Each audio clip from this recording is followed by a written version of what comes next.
Welcome back to the deep dive. Today, we are strapping in for a really fascinating look at an economic revolution that's already happening all around us. Analysts are calling it the new space economy. And it's a fitting name.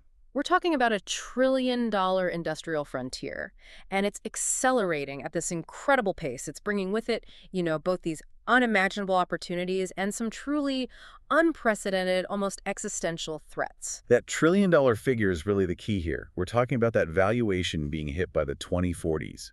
And what that signals is a complete transformation of human activity beyond Earth. We're so far past the Apollo era model now. Oh, completely. That was all about government-led exploration. What we're in now is a phase of rapid commercialization, industrialization. It spans every single segment you can imagine, from like orbital pharmaceutical factories to permanent lunar construction sites. But there's a tension here, and this is the core of our deep dive for you, the listener. There absolutely is. It's the story of aggressive commercial opportunity, and we're talking about literal asteroid gold and private space stations running headlong into systemic risks that, frankly, nobody really anticipated. Right.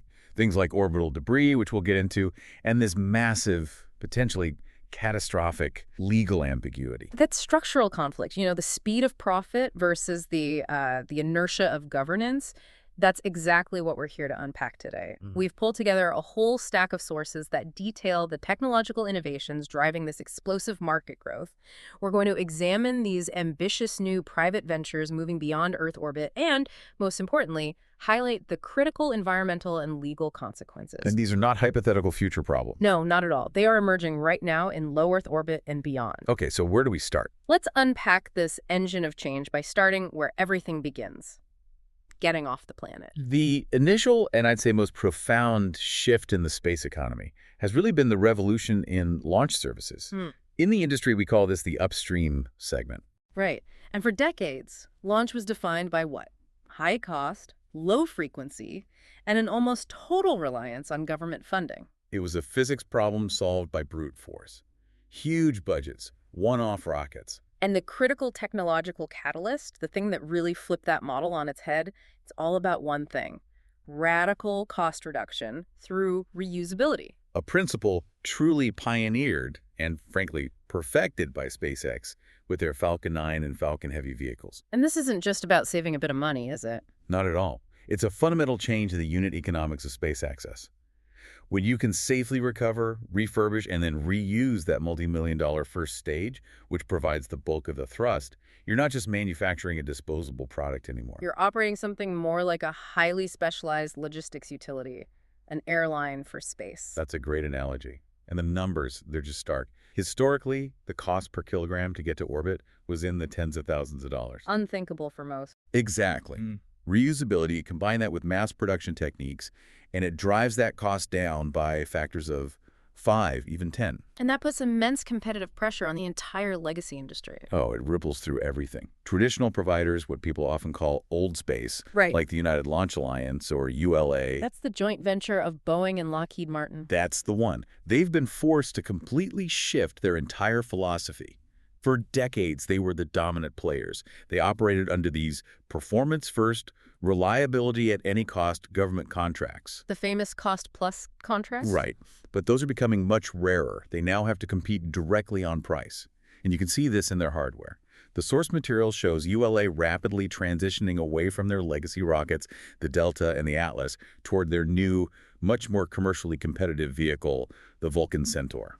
It's a crucial pivot for them. They're trying to catch up, moving toward new launch methods, and even exploring partial reusability with their SMART concept. That acronym, SMART, it stands for Sensible Modular Autonomous Return Technology. It's a fascinating idea. It really is.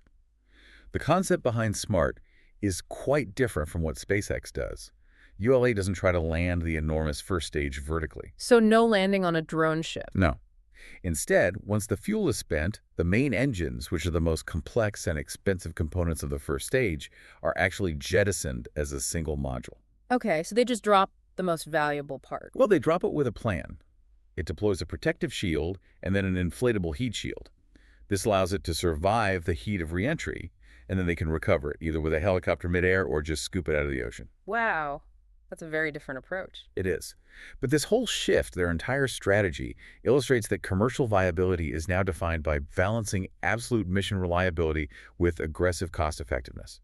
The cost optimization genie is out of the bottle. There's no putting it back. And that reduction in launch costs has fundamentally changed where the economic value is created in space. Absolutely. Reusable rockets, they get all the public attention. They're the visible face of the new space age with the landings and the launches.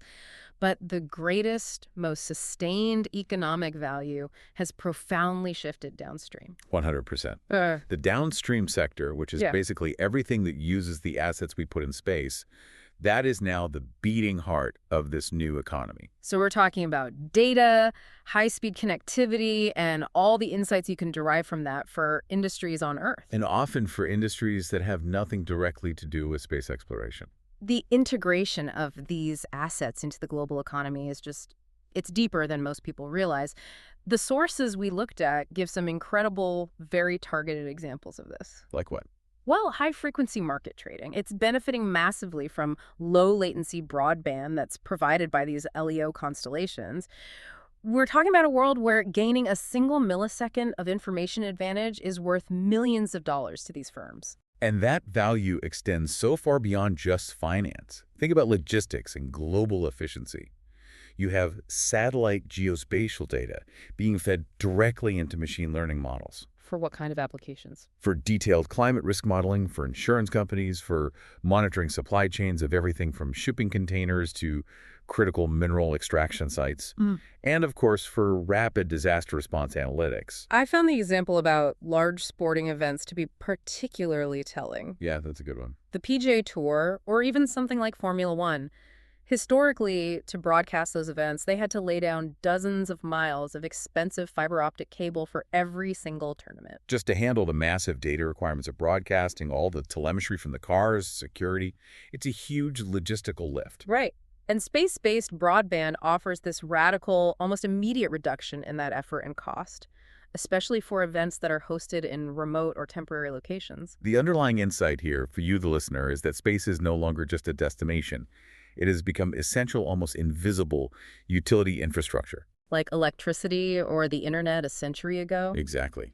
It's infrastructure that enables countless non-space businesses right here on Earth. So if we connect this economic shift back to geopolitics, we have to talk about the rise of geostationary smallsats. Or GEO smallsats. Yeah. This technology is a massive game changer, specifically for strengthening what we call sovereign capacity. Let's define that term clearly. What is sovereign capacity? It's a nation's ability to maintain economic, legal, and political leverage, basically, control over its own critical space supply chain, especially communications. Historically, if a smaller nation wanted its own dedicated communications satellite in geostationary orbit, which is essential for military, national security, or critical broadcast services, the cost was just prohibitive. And prohibitive is an understatement. We're talking about a massive satellite, often the size of a school bus, costing anywhere from $300 million to $1 billion. $1 billion.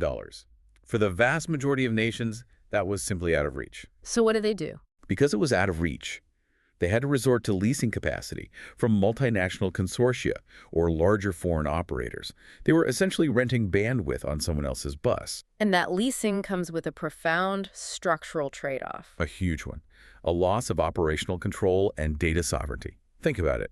In a national crisis, or if diplomatic relations suddenly go sour, relying on a third party for your most critical communications becomes a major national security risk. So the smallsat solution is democratizing that GEO access. How significant is the technological difference here? These new GEO smallsats, they leverage all the latest advances in miniaturization and efficient power management. They're often up to 5 times smaller and lighter than their conventional counterparts. Which drastically reduces the size of the launch vehicle you need. Exactly. This innovative manufacturing and size reduction can slash the total cost of securing dedicated sovereign satellite communications by as much as 5-fold. It effectively puts autonomy, security, and true resilience within the physical reach of almost every country.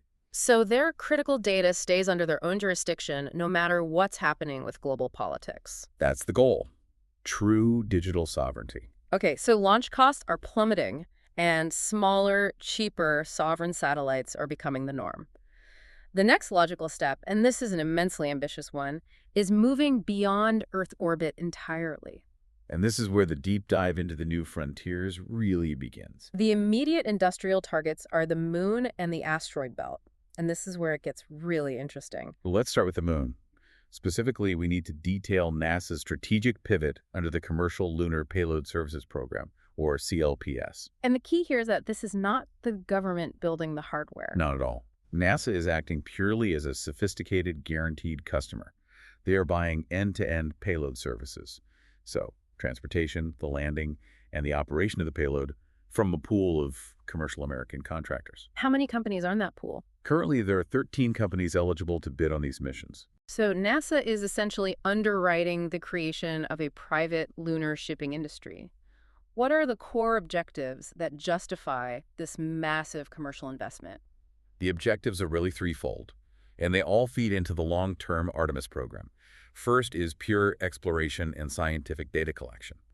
But the most critical one is testing out in situ resource utilization, or ISRU. Using resources that are already there. Exactly. And the ultimate prize for Artemis is the abundant water ice that's believed to exist near the permanently shadowed craters of the lunar South Pole. And water isn't just for drinking. No, water is the source material for rocket propellant. You break it down into hydrogen and oxygen. Finding it and figuring out how to use it in situ on site is the primary commercial goal. The early report card on these CLPS commercial landers has been, well, highly illuminating. If slightly painful for the companies involved. You've seen some critical successes, but they've been tempered by some pretty significant setbacks. That's the reality of bootstrapping a new industry. You have to look at Intuitive Machines' Noga C lander, which was named Odysseus. It achieved the first ever commercial landing in February 2024, a historic engineering feat. But it wasn't a perfect landing. No. Due to a sensor input error during the final descent, it tipped significantly when it landed. And that severely limited its mission duration to less than a week. So a partial failure in terms of its full mission objectives. And the mission right before that was even more dramatic. That was Astrobotic's Peregrine mission in January 2024. It suffered a critical propellant leak almost immediately after it separated from the launch vehicle. What happened? A valve failed to reseal properly, and because of that leak, the mission had to be abandoned entirely.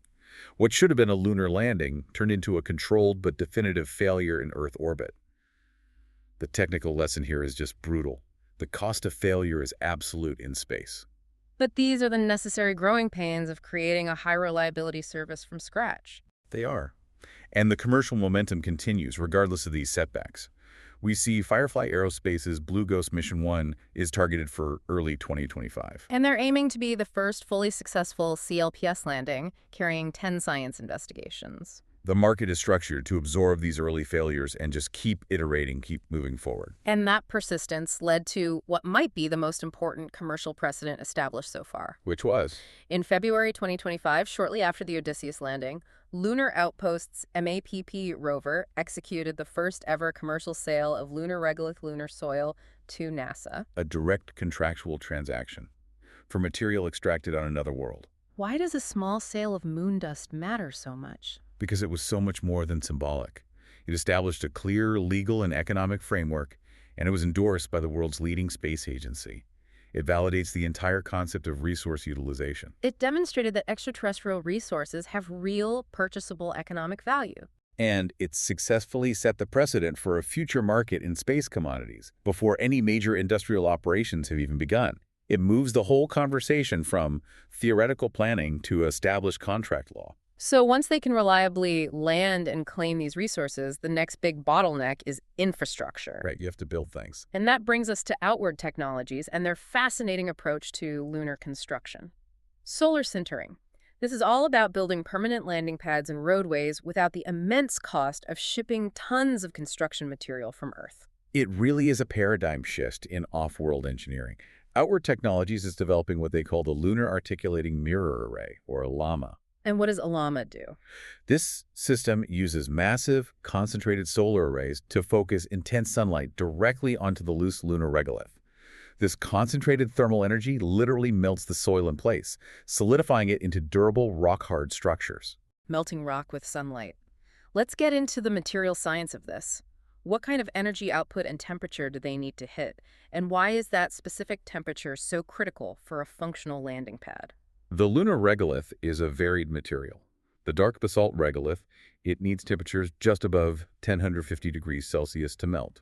But they target a much higher temperature, around 1300 degrees Celsius, Why so much hotter?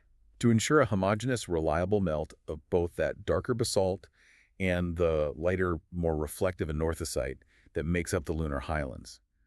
This sintering process is vital because the resulting structure, the landing pad, needs to be at least 5 millimeters thick And why that specific thickness? to successfully resist the immense thermal shock and the powerful erosive plume that's created by a large lander's engine thrusting down onto the surface. If it's too thin, the whole structure just disintegrates under the stress.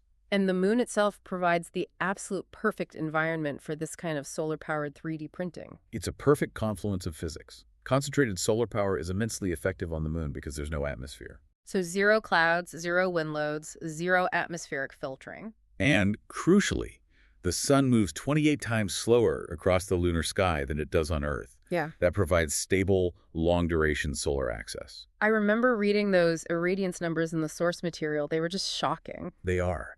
If you site your facility correctly, particularly at the lunar poles where you have these peaks of eternal sunlight, solar availability can reach over 90% annually. Wow. This means the total annual solar radiance can exceed the best solar locations on Earth, like the Atacama Desert in Chile, by 3 times. 3 times the solar energy. You're leveraging the unique physics of the moon to run a construction business with a free, constant, high-power energy source. That's just incredible. We are talking about building infrastructure locally using a massive zero-fuel 3D printer powered entirely by the sun. But the economic opportunities, they don't stop at the moon. Let's blast out to the even more audacious frontier, the asteroid gold rush. This is truly the edge of ambition. Companies are specifically targeting metallic asteroids, known as M-type asteroids, as resource reservoirs for platinum group metals, or PGMs. And these are crucial elements for us back on Earth, right? Essential. Things like platinum, palladium, iridium, they're critical for catalytic converters for electronics, specialized industrial processes. But they face consistent, increasing supply deficits on Earth. Platinum, for example, is projected to see its 3rd consecutive annual deficit in 2025. And the concentrations of these metals out there, they make terrestrial mining operations look like panning for crumbs. That's putting it mildly. The scientific models are compelling.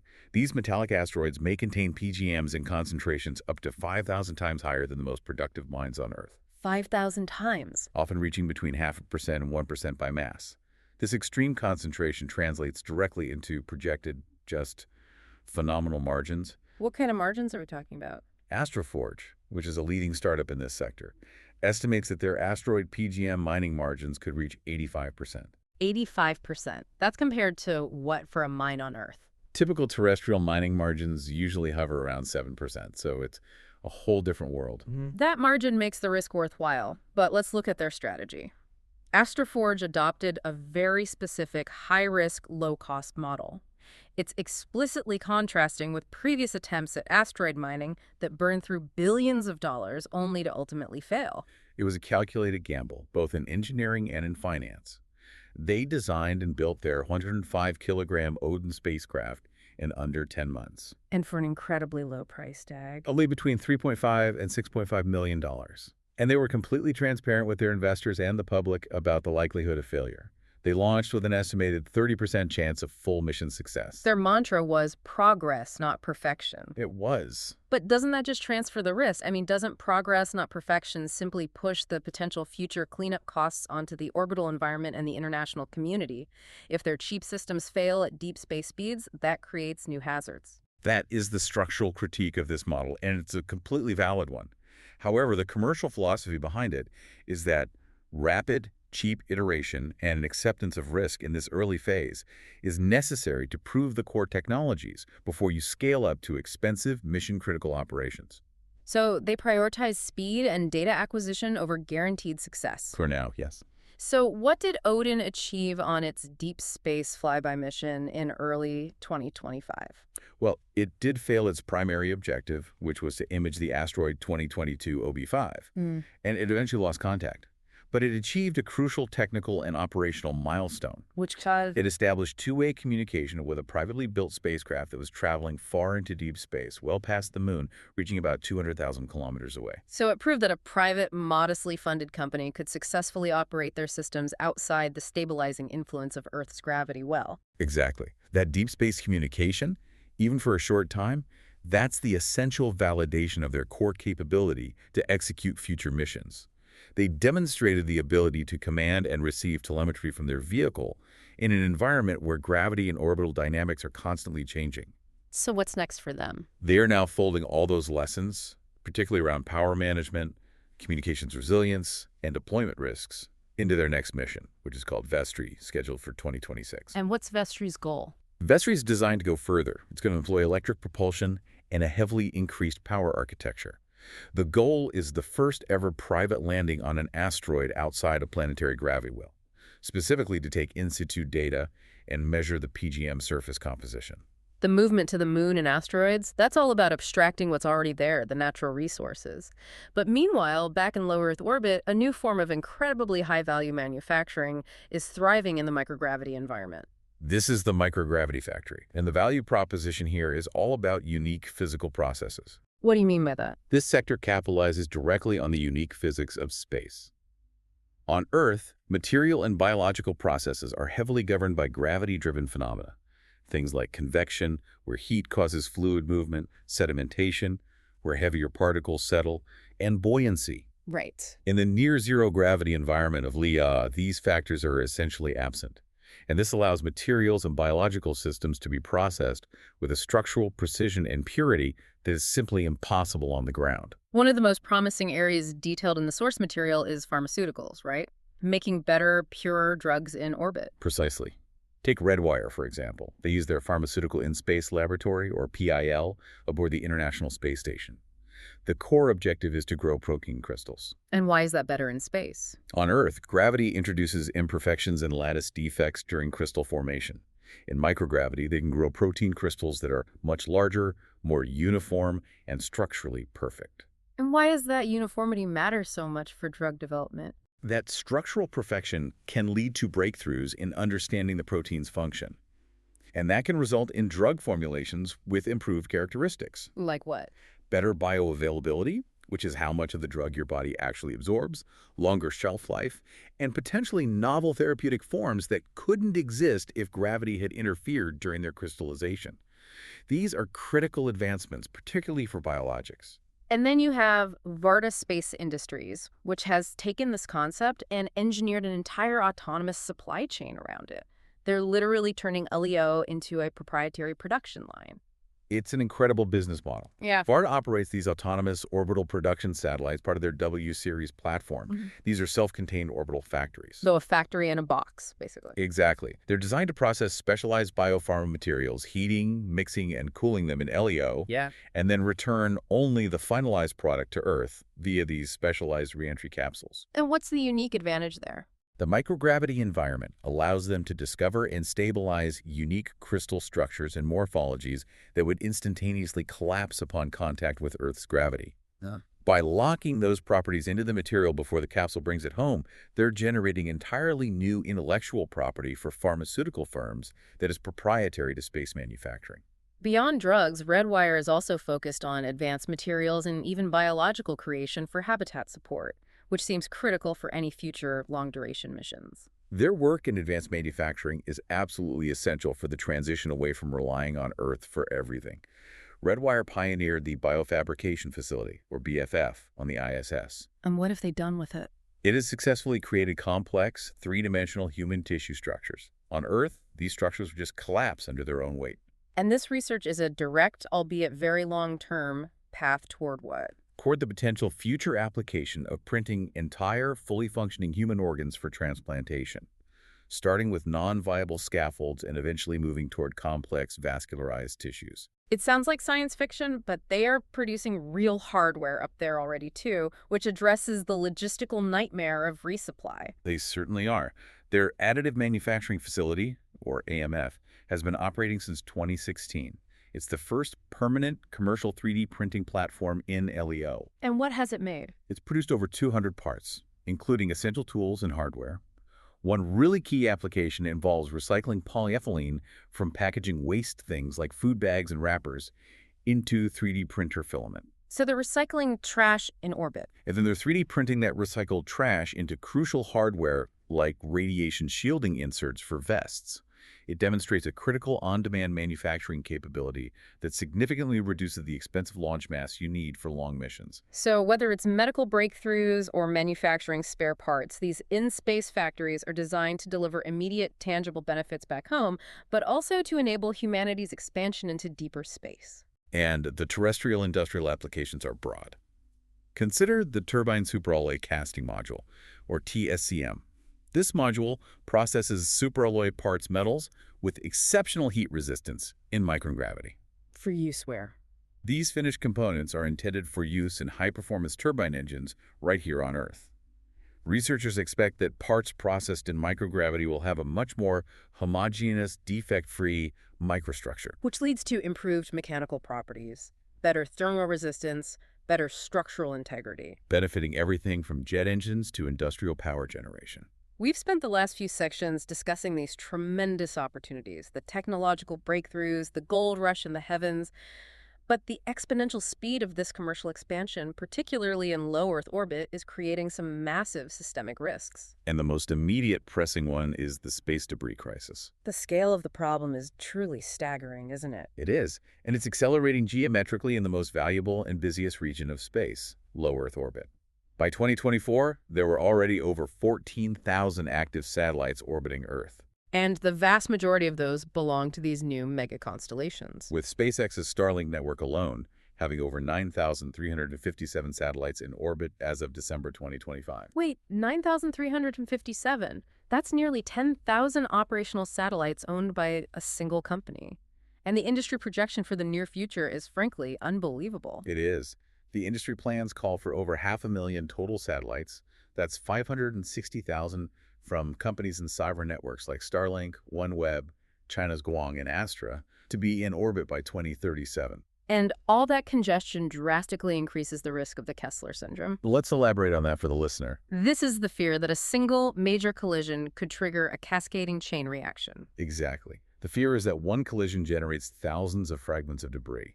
Each one of those fragments is then capable of triggering subsequent collisions, and eventually you create a permanent, impenetrable shell of debris that renders LEO unusable for decades. And the physics dictates that as the density increases, the probability shifts from risk to inevitability. And the early data shows we are rapidly approaching that tipping point.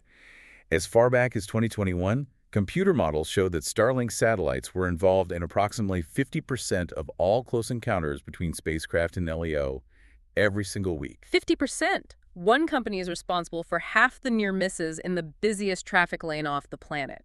Now, let's consider the sudden, catastrophic trigger identified in one of the key studies we analyzed. This is where natural forces combine with human activity to create a completely novel threat. That study warns that a severe solar storm, which is a periodic natural event where the sun releases massive amounts of energy and particles, could destabilize the entire LEO environment. How does a solar storm cause a debris cascade? A solar flare heats and expands the Earth's upper atmosphere. This expansion dramatically increases atmospheric drag on satellites in low Earth orbit. So it's like the air gets thicker and it pulls them down faster. Exactly. The increase in drag causes satellites to deorbit or fall back to Earth at unpredictable and much faster rates.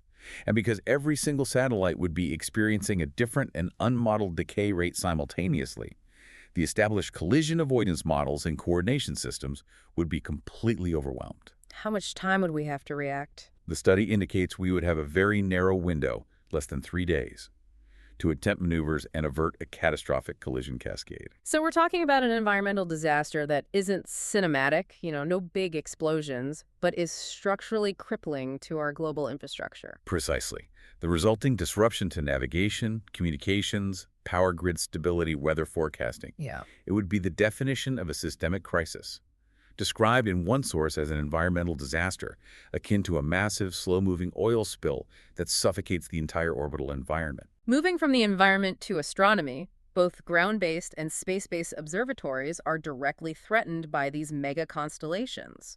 We are degrading what astronomers call the cultural heritage that is the night sky. through light pollution. And this is a complex problem with multiple dimensions.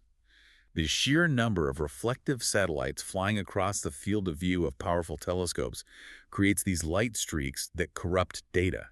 It fundamentally changes how we observe the universe. Yeah, how bad could it get? One robust modeling study, based on the constellation profiles announced for 2037, estimated that without major mitigation efforts, the Hubble Space Telescope could see more than a third of its images damaged by these light streaks. A third of Hubble's images. And for some wide-field ground-based observatories, the percentage of damaged images could be as high as 96%.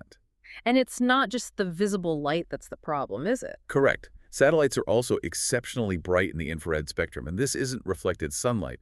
This is thermal emission. It's heat radiating from the electronic components and the solar arrays. So it affects telescope sensitivity even when the satellites are in Earth's shadow. Right, even when they're not directly illuminated by the sun.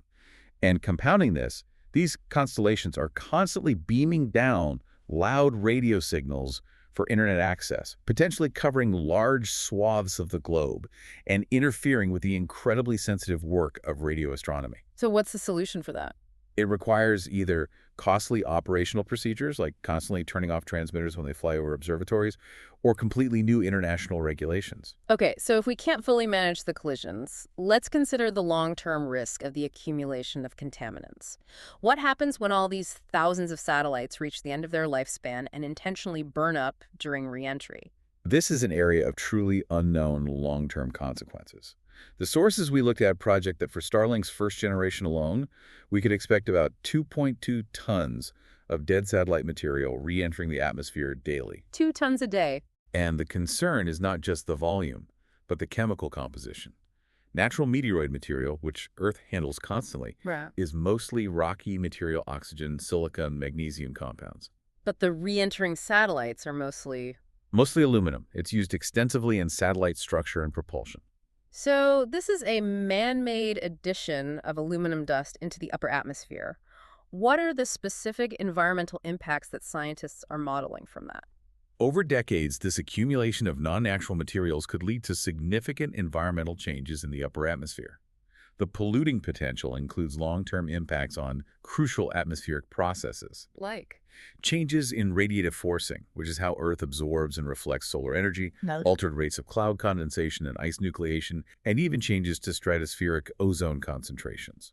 The sources warn that these are climate consequences akin to what we are currently experiencing with fossil fuel-induced change, but they're occurring in a much higher, more difficult-to-monitor layer of the atmosphere. The threat is massive, but we are seeing some mitigation efforts emerge, proving the space industry is at least trying to tackle the junk problem. Fortunately, necessity is breeding innovation, specifically in active debris removal, or ADR. A crucial development was Astroscale's ADR Race-J mission. That's active debris removal by Astroscale Japan in March 2025. And what did that mission do? It successfully tested technology to safely approach space junk in EO. It was the first mission of its kind to demonstrate guidance and navigation systems capable of maneuvering close to a defunct, uncooperative rocket stage. So it paves the way for commercial capture and deorbiting missions. Which are essential if we hope to maintain LEO's viability. And on another front, companies like SpaceX are utilizing simpler countermeasures, like installing visors on their Starlink satellites to reduce glinting and minimize their visual impact on astronomical observations. Okay, let's pivot now from the physical environment to the legal environment. And this is where the core tension of this entire deep dive really resides. The commercial expansion, this trillion-dollar race, has massively outpaced the existing legal framework. Especially concerning resource extraction. That is the central structural weakness of the new space economy. The entire legal architecture of space rests on the 1967 Outer Space Treaty, or OST, which was signed at the height of the Cold War. The foundation of the treaty is Article 2, which prohibits national appropriation of celestial bodies by claim of sovereignty, by means of use or occupation, or by any other means. So it's crystal clear about what nations cannot do. No planting flags and declaring ownership of the moon, but here is the massive trillion-dollar gray area. The loophole. Does prohibiting national appropriation mean that private commercial entities are also banned from extracting and owning resources? That is the historical and ongoing crux of the debate. Critics argue that since the treaty's original purpose was to guarantee free access and use of space as a global commons, Private appropriation must also be covered under that non-appropriation clause. Their argument is, if a company claims all the platinum from an asteroid, isn't that essentially an economic act of national appropriation? That's the argument. But the proponents of commercial space utilization, largely led by the U.S., they argue the complete opposite. And what's their basis? They point to Article 1 of the OST, which guarantees freedom of scientific investigation, exploration, and the use of outer space by all nations. They argue that use implicitly implies commercial exploitation. And this massive ambiguity, this gap between Cold War idealism and 21st century capitalism, has forced major spacefaring nations to act unilaterally. They have to provide legal certainty for their commercial industries. And that's where all the national laws come in, bypassing any need for international consensus. Exactly. To provide that legal certainty for private enterprise, countries like the United States enacted the Commercial Space Launch Competitiveness Act of 2015. This key piece of legislation explicitly grants private U.S. companies the right to own, transport, and sell materials they extract from asteroids or the moon. And other countries followed. Luxembourg and Japan have followed suit with similar national legislation. This unilateral action is fundamentally reshaping the legal landscape. So we now have this clear geopolitical conflict over competing legal regimes, the older, more restrictive multilateral treaties versus these newer, commercially focused accords. Let's start with the older model, the 1979 Moon Agreement. The Moon Agreement is that old Cold War idealism realized, but it's highly unpopular. It only have 18 signatories, and critically, the U.S., Russia, and China are all non-signatories. Which makes it essentially moot for the major players. It does. It explicitly prohibits ownership of lunar resources until an international regime for exploitation or regulatory body is established. In a sign of its perceived irrelevance, Saudi Arabia even withdrew from it in January 2024. So contrast that restrictive model with the rapidly expanding Artemis Accords. The Artemis Accords, launched in 2020 by the U.S., are essentially the commercially minded opt-in rules of the road for space mining. While they are a non-binding multilateral agreement, they have rapidly collected 43 national signatures by June 2024. And they address the OST's ambiguity head-on. They do. Section 10 stipulates that resource extraction and the use of those resources does not inherently constitute national appropriation. So to simplify this for a moment, the U.S. is basically saying through the Accords, possession is 9/10 of the law, and the rest of the world is left arguing based on a 58-year-old treaty that didn't anticipate trillion-dollar industries. That is the core conflict. It's a battle between the old idealism of space as a global commons and the new American-led capitalism of space as a place for commercial profit. And this sets the stage for a new kind of power play. If resource extraction is permitted under the Accords, how is access to prime locations managed? The Accords propose safety zones around mining operations. Correct. But this is the key geopolitical risk that legal experts have highlighted. The proposed safety zones are designed to prevent harmful interference between different commercial operations. But the risk is that these zones could become de facto national appropriation. How so? By excluding latecomers or non-signatory nations from accessing prime mining areas, say particularly water ice-rich crater, they essentially create proprietary economic zones, which undermines the entire spirit of non-appropriation. Speaking of nations in control, let's revisit that concept of sovereign capacity. You mentioned it's the legal, economic, and political leverage over the space supply chain. We saw a textbook, real-world example of what happens when a country lacks that capacity during a geopolitical crisis. The European launch outsourcing crisis. Tell us about that. The crisis of 2022 is a clear, expensive lesson in over-reliance on foreign upstream capabilities. For years, Europe relied heavily on Russia's Soyuz vehicle for reliable, cost-effective medium-lift launches from French Guiana. It was an operational convenience that saved billions. But that convenience evaporated when geopolitical tensions escalated with the conflict in Ukraine in February 2022. It was an immediate shutoff. Russia suspended all Soyuz services for European customers. They pulled all their personnel from the launch site. And this wasn't just a commercial cancellation. It was political. Roscosmos explicitly issued political conditions for launching OneWeb satellites, conditions that were refused by the UK government, and that resulted in the immediate seizure of the payload and the cancellation of the mission. And this abrupt cancellation meant major European operators like OneWeb, which needed to rapidly build out their LEO constellation, had to scramble to find viable alternatives. They faced an immediate and critical loss of their sovereign launch capacity. They had to shift missions, finding solutions with the Indian Space Research Organization's LVM-3 rocket and, ironically, significantly increasing their reliance on U.S. providers. So many missions ended up flying with SpaceX. They did.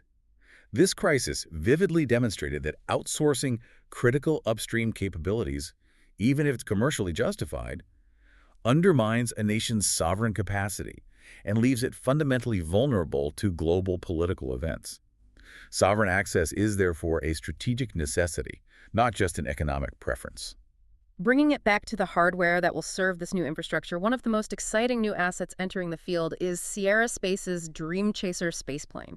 This feels like the kind of vehicle that embodies the future versatility of the space economy. Tell us about it. The Dream Chaser, specifically the first vehicle, which is named Tenacity, is a highly reusable lifting body vehicle. This design allows it to generate lift and glide back to Earth, resulting in a smooth, low-G runway landing. So it lands like an airplane, not a capsule. Exactly.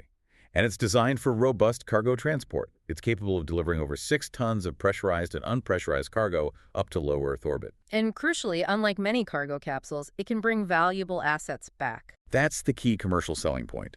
It can return a significant amount of critical cargo, up to 2,245 pounds, safely back to Earth via a standard runway landing, rather than a jarring splashdown. And the low G loads are important. Less than 1.5 Gs. That's essential for bringing back sensitive experiments, pharmaceuticals manufactured in microgravity, or critical components without damaging them. The sources indicate, however, that the debut mission has seen a significant change in plans.